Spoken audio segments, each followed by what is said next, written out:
Assalamualaikum warahmatullahi wabarakatuh.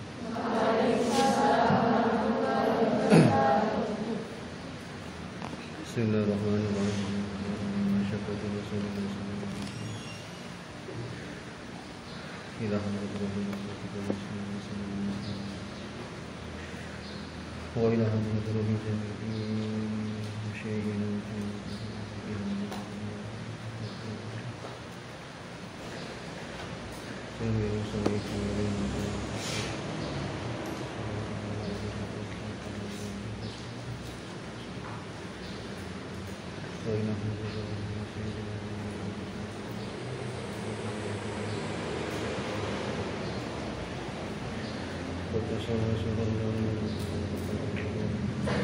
Al-Fatihah.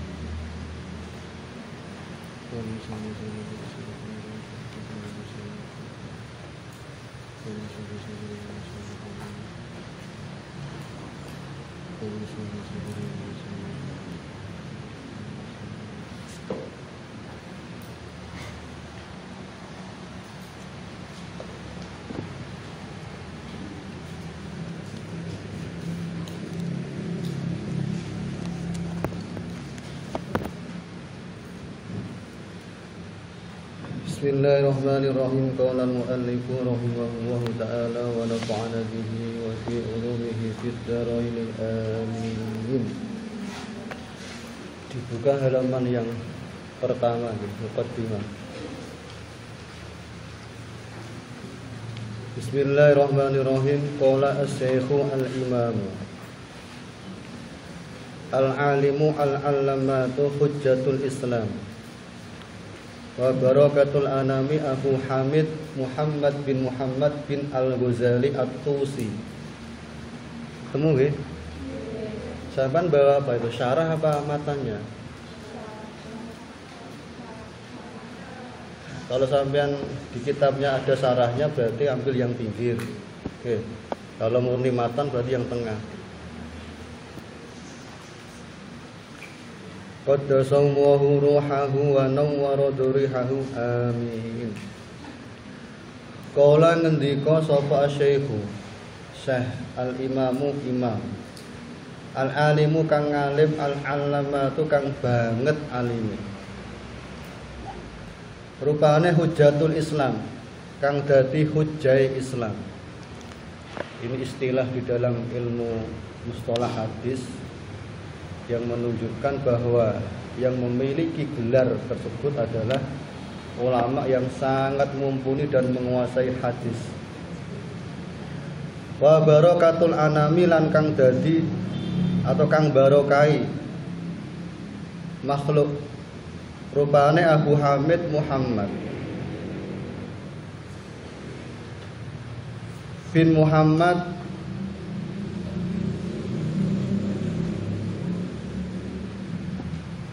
bin Al-Ghazali kang bangsa Ghazal.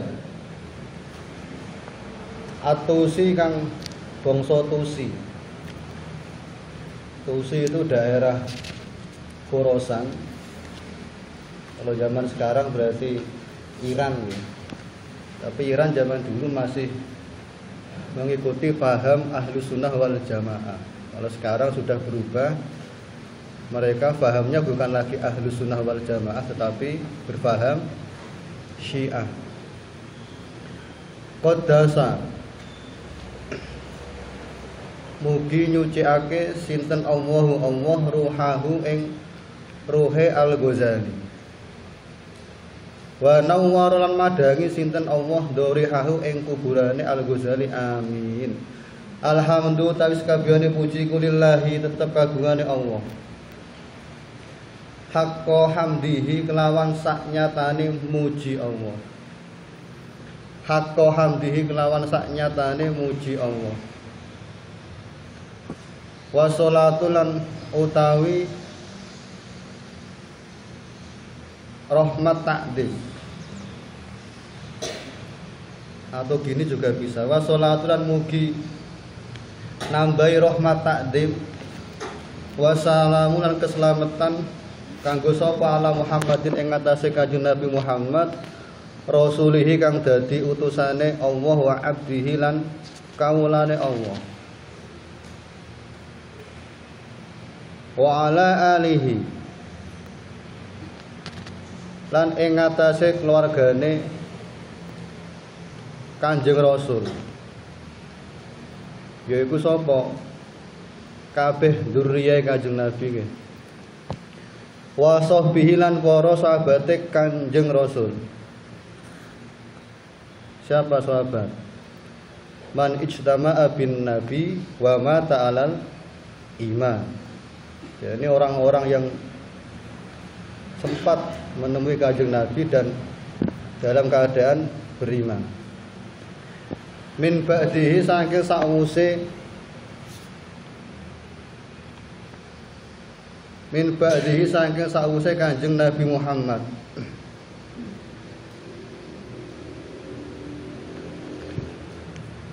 Perlu diulang mboten maknanya? Diulangi dari awal. Qala as-Syaikhu al-Imamu ngendika sinten as-Syaikh al-Imam. Al-alimu ini gelar semua nggih. Kang alim, al-allamatu kang banget ngalime. Hujjatul Islami kang dadi hujjai Islam. Wa barakatul anami lan berkahi manusa atau makhluk. Rupane Abu Hamid Muhammad bin Al-Ghazali At-Tusi. Qaddasa. Ini doa lah. Qaddasa wa ruhahu wa nawwara durihahu. Amin. Jadi kitab Bidayatul Hidayah adalah salah satu karangan dari siapa? Imam Al-Ghazali. Salah satu tokoh yang saya katakan fenomenal dan sangat terkenal, populer di zamannya juga sampai zaman sekarang. Dan di bidang apa? Tasawuf gitu. Sebenarnya karangan beliau bukan cuman kitab Bidayatul Hidayah, tapi ada banyak. Ini satu di antara beberapa karyanya beliau. Ada kalau sampai pernah mengenal atau mendengar, yakni kitab Ihya Ulumuddin. Itu juga karya dari Imam Al-Ghazali. Kemudian juga ada beliau menulis kitab Minhajul Abidin. Juga menulis kitab Al-Arba'in fi Usuluddin.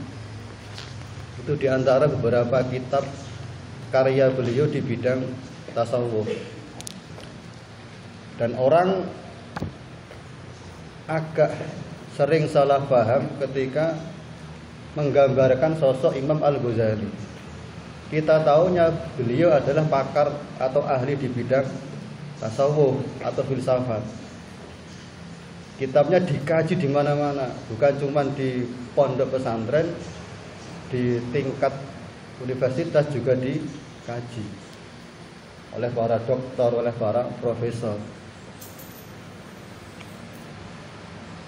Jarang yang mungkin mengekspos ya atau memviralkan karya beliau di bidang fikih.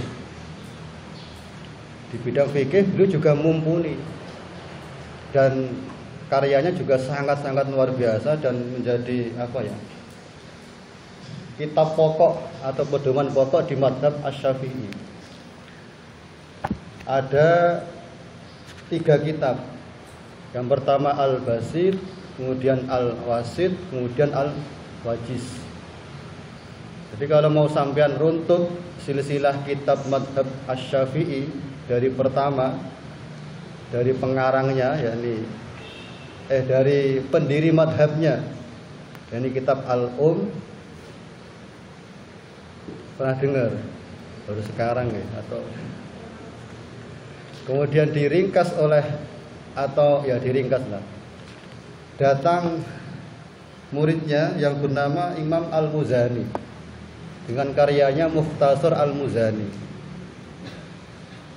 Kemudian datang gurunya Al-Ghazali, siapa namanya? Imam Haromen, mensyarah kitab Mukhtasar Al-Muzani menjadi kitab Nihayatul Matlab fi Dirayatil Madhab. Sekarang dicetak oleh Darul Minhaj sebanyak 40 jilid.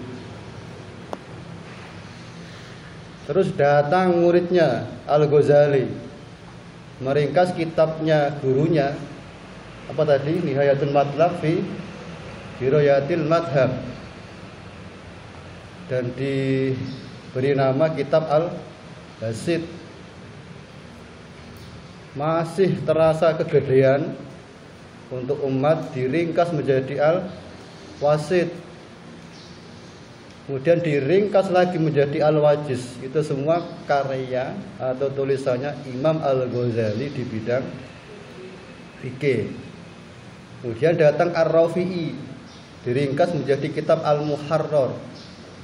Datang lagi Imam An-Nawawi, sosok ulama dari Damaskus yang sampai akhir hayatnya belum sempat menikah. Semoga saya enggak. Diringkas menjadi kitab Minhajut Thalibin. Itu silsilah pokok di madhab Asy-Syafi'i di bidang fikih. Jadi perannya sangat luar biasa di dalam apa ya, kemajuan akademisnya para umat Islam. Tanpa beliau kita tidak bisa apa-apa. Di bidang fikih kitabnya menjadi acuan, pun di bidang tasawuf apalagi gitu. Juga di bidang apa ini, usul fikih, beliau juga menulis kitab yang sangat fenomenal dan juga menjadi acuan pokok. Dan rasa-rasanya ketika beliau menulis kitab pasti menjadi acuan pokok atau acuan inti di fan ilmu tersebut. Ada di bidang usul fikih beliau menulis kitab Al-Mustasfa. Tidak pernah dengar ya? Ada juga yang berjudul Al-Manhul. Al-Manhul. Bahkan kitab ini ada sedikit cerita menarik. Ketika kitab ini selesai ditulis oleh beliau, kemudian disodorkan kepada gurunya untuk diteliti atau ditasheh ya.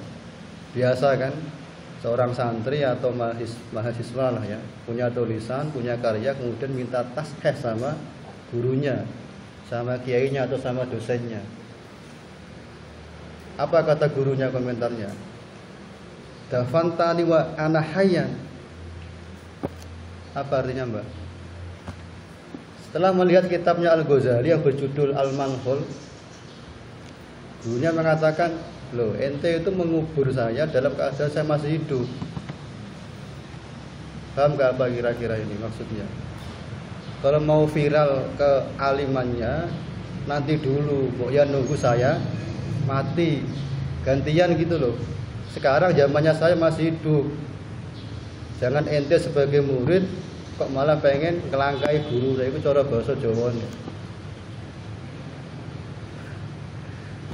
Dan dalam bidang tasawufnya gitu, yang sedang sampean pegang sekarang, juga ada lagi nanti kitab Minhajul Abidin. Kita patut apa ya, patut bersyukur dan memberikan apresiasi terhadap ulama yang mensyarahnya. Dan ternyata ulama itu berasal dari Nusantara, dari Indonesia. Tahu siapa pengarang syarah kitab Hidayatul Hidayah? Syekh Nawawi Al-Bantani. Kitabnya berjudul Maraqil Ubu. Ya, nah ini kitabnya saya bawa. Yang Minhajul Abidinnya disyarah oleh ulama yang konon katanya Mbah Maimun Zubair kiai ini tidak bisa bahasa Arab. Tidak bisa bahasa Arab tapi bisa mensarah kitabnya Al-Ghazali. Itu sangat luar biasa. Jadi memang kalau kata Mbah Mun, orang yang bisa berkomunikasi dengan bahasa Arab belum tentu menunjukkan keilmuannya. Sampai pengen bisa bahasa Arab gampang, tinggal datang kemana, ke Timur Tengah, jadi TKI atau TKW ya. 6 sampai setahun sudah fasih bahasa Arabnya. Siapa tahu pengarang sarah kitab Minhajul Abidin, Syekh Ihsan Al-Jampesi. Itu kalau orang-orang di luar sana nggak ngerti Al-Jampesi di mana ini, atau Al-Qadiri. Syekh Ihsan Al-Jampesi Al-Qadiri. Tahu di mana Al-Qadiri? Kediri itu loh. Jadi kitabnya Al-Ghazali, 2 diantaranya disyarah oleh ulama yang berasal dari Jawa. Bahkan syarah Minhajul Abidin karya Syekh Ihsan Jambes yang berjudul Sirajut Thalibin dijadikan muqarrar atau kitab pegangan pokok di Al-Azhar Kairo. Betapa hebatnya ya ulama kita ya, luar biasa. Ya, semoga lah kita bisa mengikuti jejaknya. Kalau tidak sampai ya nanti anaknya atau cucunya atau buyutnya atau cicitnya dan seterusnya gitu.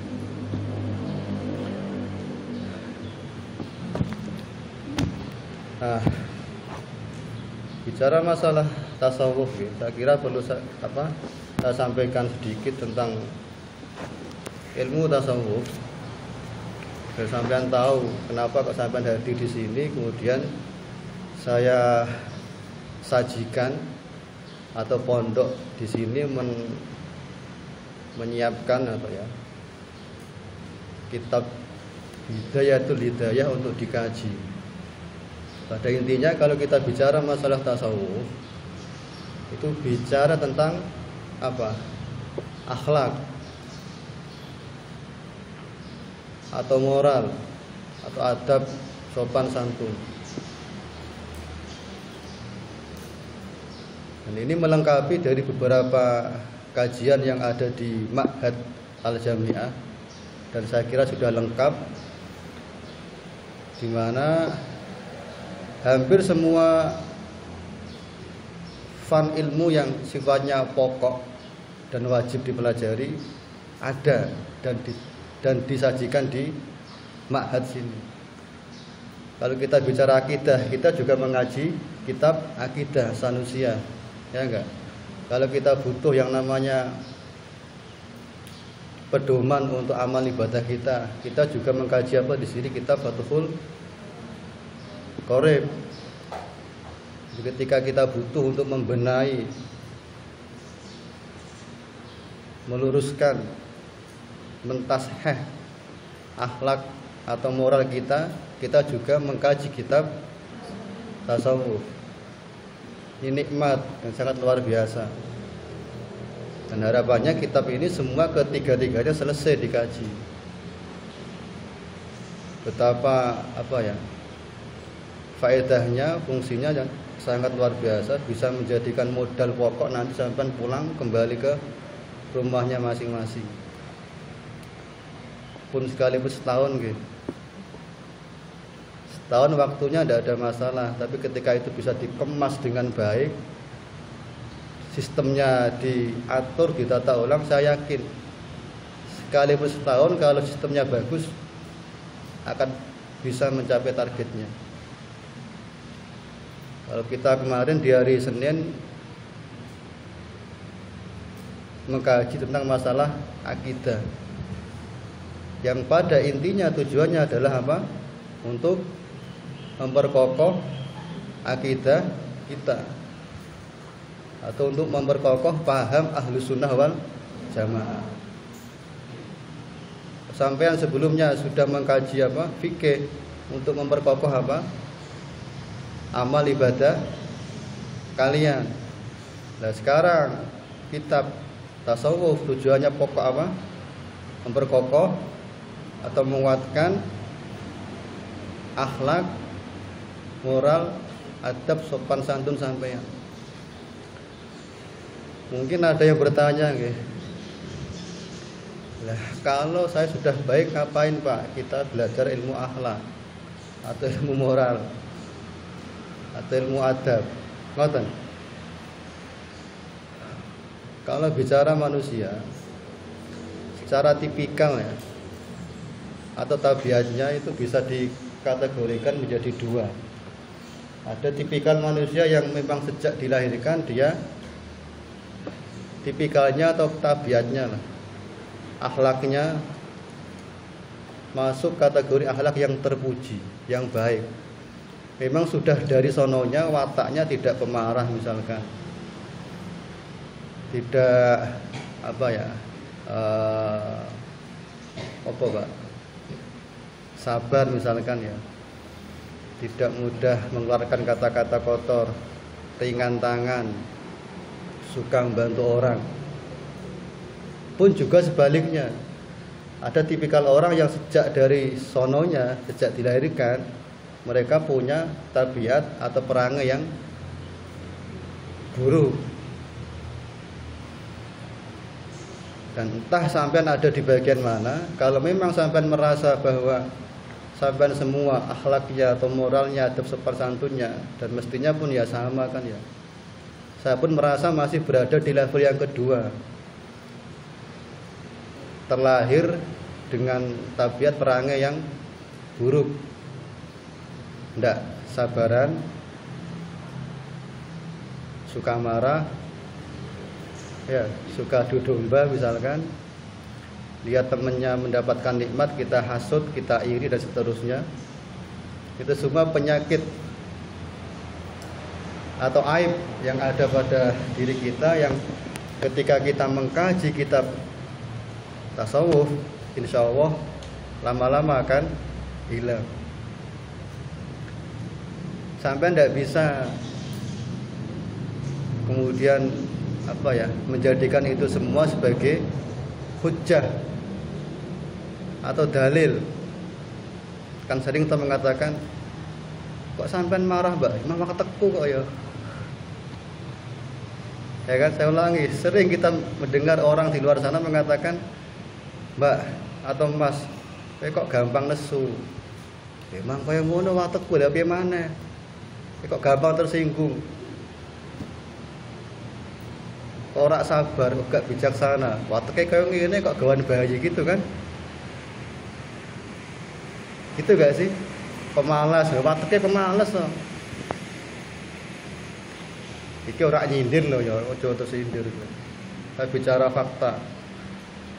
Fakta orang di luar sana misalkan punya sifat seperti ini, kewajiban kita adalah menghilangkannya.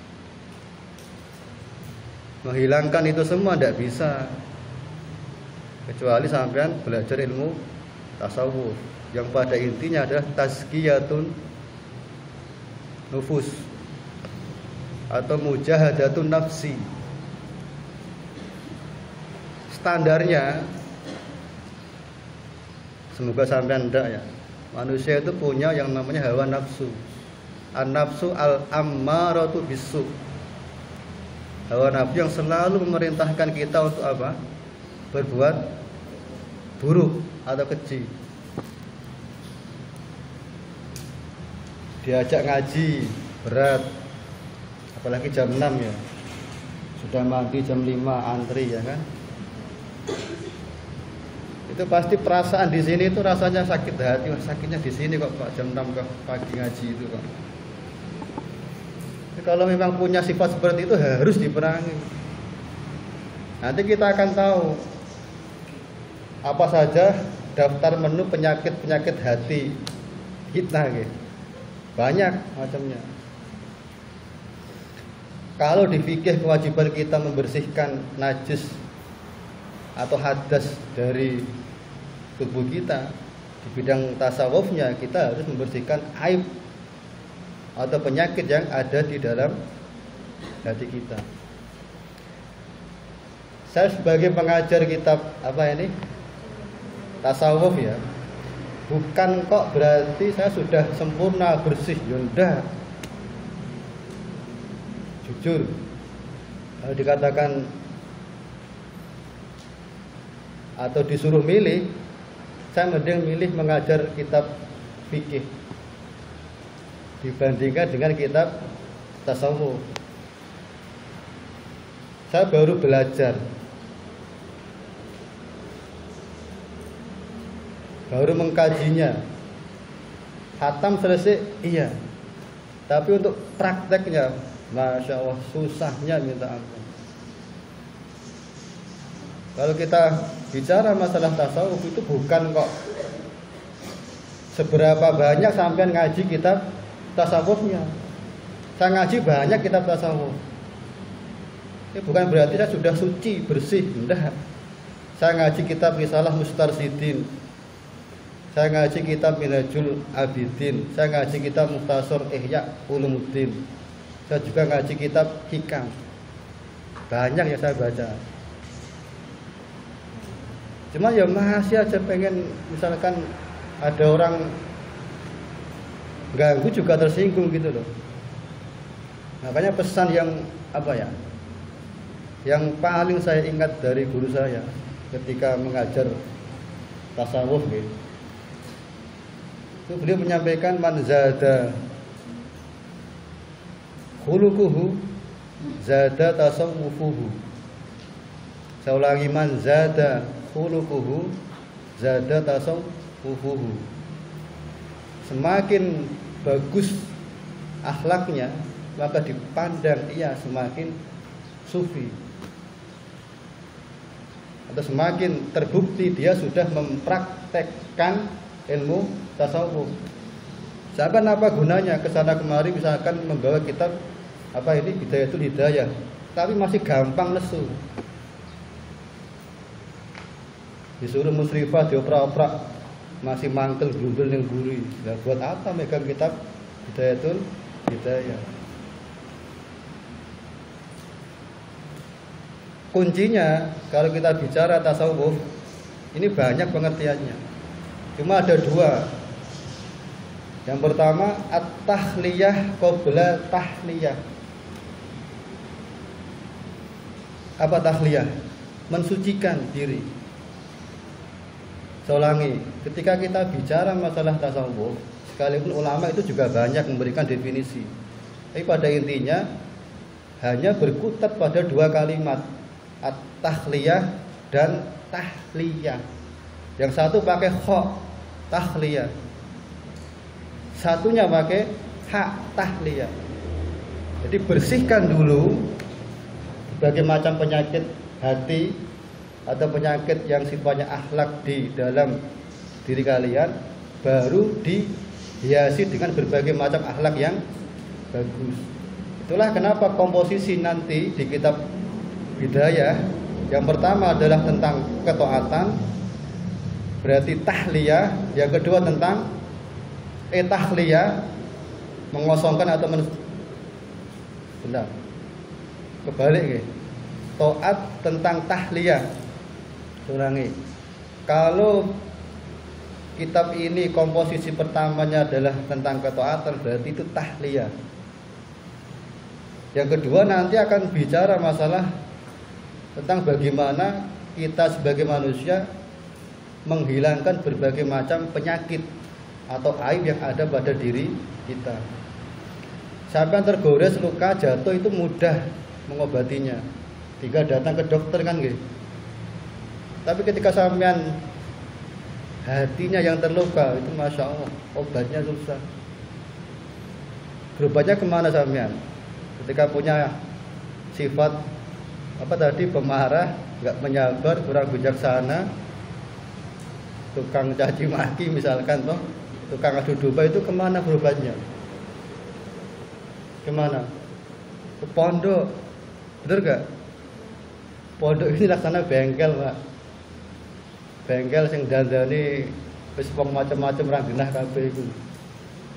Kalau bengkel di luar sana itu memperbaiki apa? Motor atau mobil gitu. Tapi pondok pesantren itu memperbaiki akhlak, moral, adab dan seterusnya. Siapa akidahnya bermasalah, kemana perginya? Pondok ketemu sama kiainya. ngaji kitab akidah. Sampai amal ibadahnya kurang, tidak paham puasa, sholat, prakteknya seperti apa, datang kemana bengkelnya? Pondok. Siapa yang membenarkan? Kiainya atau ustadznya. Akidahnya sampean kurang benar, tidak paham apa itu ahlus sunnah wal jamaah, datangnya kemana?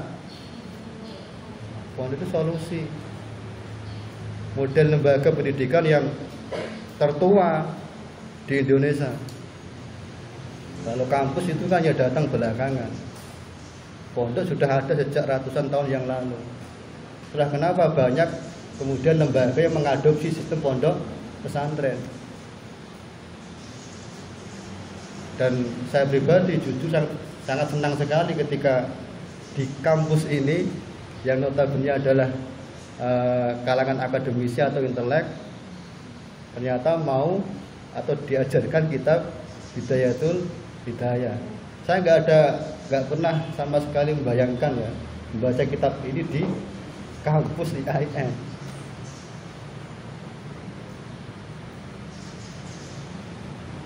Apa ada mata kuliah kurikulum di jurusan mana yang mengajarkan kitab tasawuf? Ada nggak? Syariah sekalipun ada nggak itu? Ada jurusan tasawuf di sini? Ada nggak sih? Ada. Tasawufnya loh. Apa kitabnya?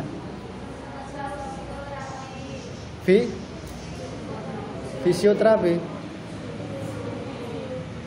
Yang dikaji apa kitabnya? Ada mengaji kitab atau enggak? Ya kalau memang ada, syukurlah, berarti memang sudah seimbang ya. Artinya ya di samping punya atau di samping mengajarkan ilmu juga mengajarkan akhlak. Sehingga tidak timpang gitu loh. Ibaratnya burung bisa terbang kalau punya dua sayap. Kalau sekedar ngaji syariahnya itu baru punya satu sayap. Kalau sudah mengkaji kitab tasawufnya baru sempurna punya dua sayap. Amma ba'du fa'lam ayyuhal harisu al-muqbilu ala iktibasil ilmi. Fa'lam lan ngertiya sapa sira.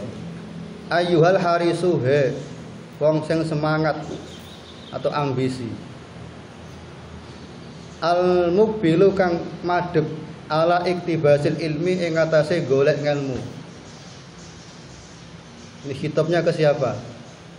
Kalian ya, hei orang-orang yang semangat ambisi untuk mencari ilmu. Siapa? Anak jamiah. Pagi-pagi jam 6 sudah ngaji. Al-mudhiru kang nampake min nafsihi saking awak dhewene Haris sidqor ragabati ing benere pengen fihi ing dalam iktibasil ilmi. Luar biasa. Wa farto at-ta'atusilan banget ngelake ilaihi maring ilmu. Iklam annaka ing sak temene sira ing kunta lamun ana sapa sira. Iku taksidu. Bermaksud sapa sira bil ilmi kelawan ilmu.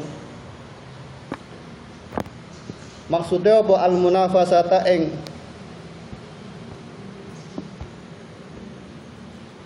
lomba atau persaingan nggih. Wal mubahatalan bangga-banggaan.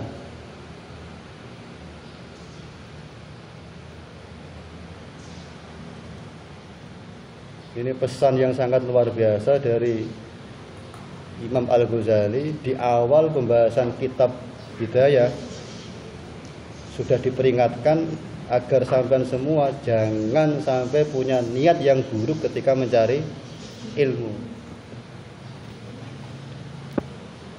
Wattaqaddumalan unggul atau luweh maju. Alal akrone ing atase pira-pira kanca.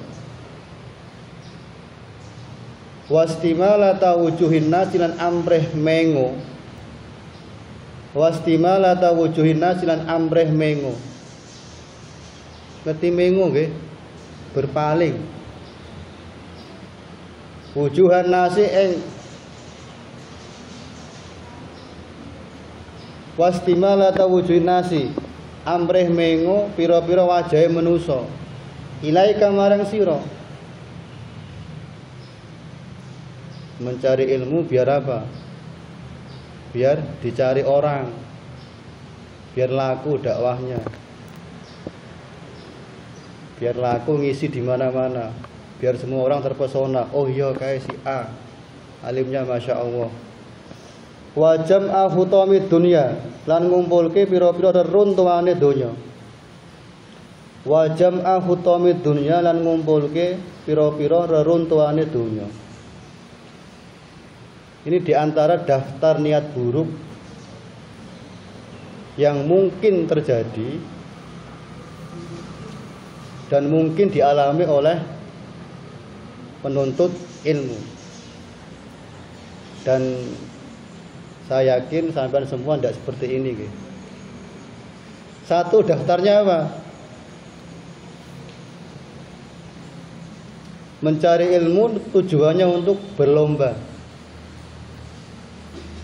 dengan temannya misalkan ya, biar menjadi juara pertama atau biar IPK-nya paling tinggi. Yang kedua apa? Mubahah, berbangga-banggaan. Setelah dapat juara pertama, setelah dapat IPK-nya berapa? 4,00, bangga. Oh ini saya IPK-nya sekian. Wa taqaddum alal akron, dan lebih maju di antara yang lainnya. Saya tidak mau duduk di belakang. Saya kan profesor, saya kan ulama, saya kan misalkan dokter dan seterusnya. Dan ingin agar semua orang pandangannya ke arah sampean semua. Dan ingin mengumpulkan dunia. Dan pada intinya semua niat ini kembali kepada bahwa dia tidak ikhlas dalam mencari ilmu. Jadi apa? Contohnya bisa sampai perkaya lagi, bisa perbanyak lagi. Datang ke sini tujuannya apa? Takut sama Pak Kepala misalkan, takut sama musyrifah. Apalagi kepeksa, takut dengan negara dan seterusnya. Itu kan ya daftar contoh mencari ilmu yang tidak ikhlas, tidak baik. Nanti akan ditunjukkan bagaimana seharusnya kita mencari ilmu dengan niat yang bagus.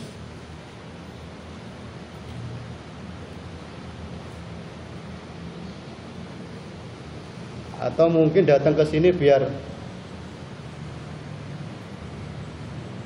viral gitu ya. Niatnya ngajar biar viral misalkan. Niatnya ngajar atau misi pengajar biar dapat amplop. Niatnya ngaji biar dapat ijazah, gelar dan seterusnya. Itu semua ya menunjukkan sampean belum ikhlas. Saya yakin enggak lah, sampean bagus. Datang ke sini niatnya untuk belajar, bukan niat mencari apa? Gelar, bukan gara-gara musyrifah datang ke sini, bukan gara-gara Pak Kepala, atau bukan gara-gara ingin melihat saya gitu kan ya. Toh kalaupun sampean ternyata seperti itu ya masih ada kesempatan untuk bertaubat. Oke. Kalau memang saya ulangi, kalau memang yang datang ke sini di dalam hatinya itu motifnya atau niatnya bermacam-macam dan intinya belum ikhlas, silahkan ditata ulang. Pun misalkan sampai masih belum bisa menata hatinya, tidak ada masalah. Sampai jangan kemudian lantas, Pak, saya niatnya masih buruk, masih jelek. Saya belum bisa niat dengan niat yang bagus ketika mencari ilmu atau datang ke masjid. Saya izin ya Pak, tidak usah ngaji. Tambah keliru gitu. Sekalipun sampai belum bisa niatnya dengan niat yang bagus, yang baik, tetap harus datang ke majelis ilmu. Justru ketika sampean terus ngaji sampai kapanpun nanti gak ngerti ya selesainya kapan, lambat laun akan menjadi benar dengan sendirinya. Masyhur kisah Al-Ghazali di masa awal beliau mencari ilmu. Mungkin sama dengan sampean tujuannya, mendapatkan fasilitas dengan mudah, dekat dari kampus gitu kan ya. Kalau makan beli ya. Al-Ghazali keluarganya itu termasuk keluarga yang fakir, tapi semangat dalam hal keilmuan. Singkatnya, kurang makan lah, susah makan, tapi ingin ngaji lah biar. Agar kan ya salah satu bekalnya orang ngaji harus punya uang ya kan, buat beli kitab, buat beli buku dan seterusnya, atau pen atau apalah. Singkat cerita, beliau masuk pondok pesantren dengan tujuan supaya bisa makan atau bisa mendapatkan fasilitas tempat tinggal, tidur dan seterusnya. Itu kira-kira niat yang bagus atau yang buruk? Jelas buruk. Tetapi ternyata setelah beliau bertahun-tahun mendalami ilmu, menjadi baik dengan sendirinya. Itu masyhur, ada makalah dari beliau, tolabtu ilma li ghairillah fa'aba al ilmu illa ayyakuna lillah. Saya pertama kali mencari ilmu tujuannya bukan karena Allah, tapi ternyata ilmu itu enggan, menolak dengan sendirinya ketika kita punya tujuan yang tidak baik.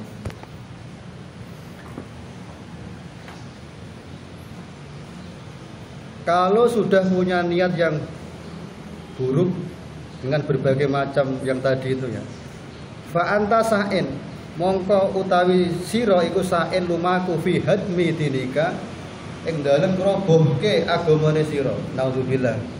Ketika kita punya tujuan motif mencari ilmu yang bukan tujuan yang baik, yang buruk, maka sejatinya sampai semua sudah menghancurkan agamanya sampean. Wa ihlaki nafsi kalan mateni atau ngerusak awak sira. Naudzubillah. Dan ini yang paling parah. Wa bai'i akhiratika, lan adol akhiratmu bidunyaka, diganti kelawan dunyamu. Jadi kita hanya mendapatkan dunia, mendapatkan apa? Keviralan, mendapatkan misalkan nama tenar, mendapatkan gelar, ya enggak? Mendapatkan apa lagi? Ijazah, tetapi pada hakikatnya sampai sudah menghancurkan diri sampean sendiri dengan niat yang buruk. Fasof kita, ini apa sih? Rekod ya. Nah ini, saya takut datang ke sini ngaji dengan tujuan apa? Biar direkam, kan bahaya gitu. Saya takut nanti viral gitu loh, bahaya kan ya. Bukan lagi tujuan motif ke sini untuk menyampaikan ilmu, tapi tujuannya untuk apa? Biar diviralkan, termasuk YouTube-nya Jamiah. Naudzubillah ya.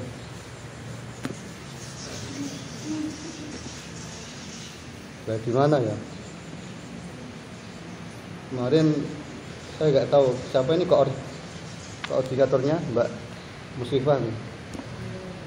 Menghubungi saya, Pak, nanya gimana kalau ngajinya direkam. Saya tanya untuk apa? Dimasukkan di YouTube.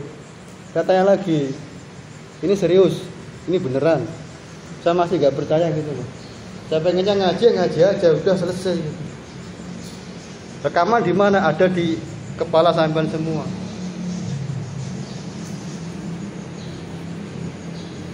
Tapi beliau menjawab dengan jawaban, ini yang nyuruh Pak Kepala UPT. Ya wes.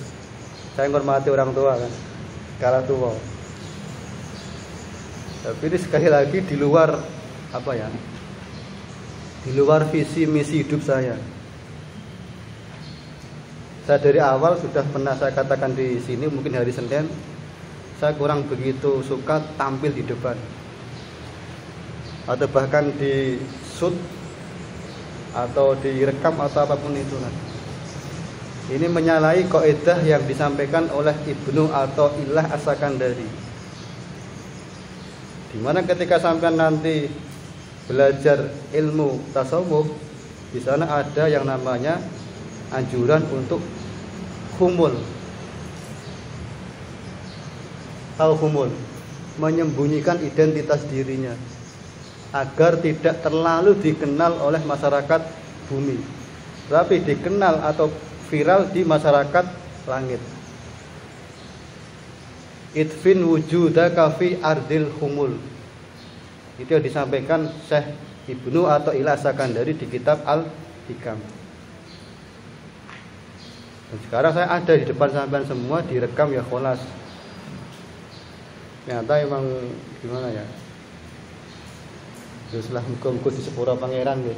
Dan saya masih tetap bisa datang ke sini, bukan tujuan untuk direkam dan bukan tujuan untuk diviralkan. Tekan timu Mbak. Wasof kotuka lan dagangane sira iku khosiratun. Rugi nggih. Wa tijaratuka lan bisnise sira iku bairatun rusak atau gagal, ora payu.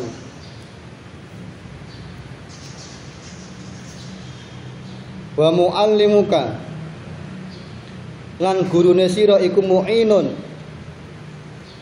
bantu ala isyanika ing atase maksiate sira. Mesake nggih. Sing salah sampeyan, gurune ikut disalahkan. Ibaratnya ikut turut andil. Ketika sampai semua di sini punya maksud tujuan yang tidak baik, ya kan? Dan gurunya itu awas. Dan gurunya tahu, ngerti kalau sampai tujuan ke sini bukan mencari ilmu, maka sang guru dianggap mu'inun laka ala isyanika, memfasilitasi kalian untuk berbuat maksiat. Jadi apa? Sampai datang ke sini niat buruk sama dengan loh, naudzubillah loh, hati-hati. Wa syarikun lan kanca laka kedue sira fi khusranika ing dalem rugine sira. Wa huwa lan utawi muallim iku kabai en kaya wong sing kabai isyaifin kaya sing adol apa pedang likoti itorikin maring wong sing begal dalan. Lah ini kaidahnya. Wa man lan utawi sapane wong iku aana nulungi sapa man oleh nulungi ala maksiatin ing atase maksiat walau bi syatri kalimatin lan senajan kelawan setengah kalimat atau sak kalimat sedikit lah. Kana mongko ana sapa man iku syarikan kanca fiha ing dalem sira. Ini kenapa yang tadi seorang guru dianggap bermaksiat atau ikut turut andil dalam kemaksiatan yang dilakukan oleh muridnya, di mana murid itu ketika ngaji tidak bagus atau tidak baik niatnya. Man a'ana ala maksiatin kana syarikan fiha. Jadi barang siapa yang memfasilitasi atau membantu orang lain untuk melakukan maksiat, maka sama saja dia juga melakukan kemaksiatan tersebut. Makanya ketika sampai di sini semua niatnya tidak bagus, musyrif pun ikut tanggung jawab musyrifahnya. Kalau tahu loh ya, nanti diambil hisab yang kena bukan cuma sampean, tapi kita semua kena. Musyrifahnya kena, saya pun kena, kepala juga kena, rektor juga sama. Ikut dianggap turut andil dalam kejahatan atau kemaksiatan yang telah sampean lakukan, naudzubillah. Pun juga sebaliknya, man a'ana ala khairin fahuwa syarikun lahu. Ketika sampai di sini niatnya bagus, kita semua juga mendapatkan deposit pahala. Sama musyrifah juga sama nanti. Sama datang ke sini memang tulus untuk ngaji, untuk menghilangkan apa? Kebodohan, untuk mencari ridhonya Allah. Gurunya, musyrifahnya, kepalanya ikut semua mendapatkan pahala. Pilih mana, Mbak? Menyengsarakan semua orang atau membantu, menolong semua orang yang ada di sekitar sampeyan?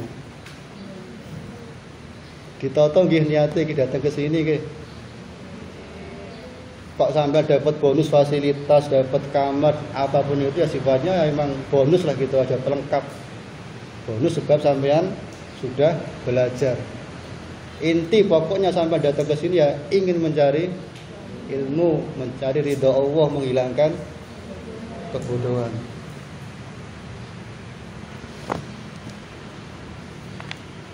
Terus ke Pak?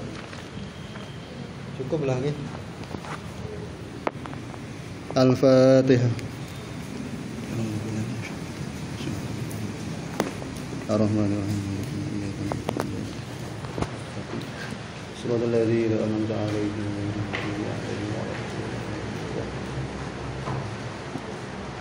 Assalamualaikum warahmatullahi wabarakatuh.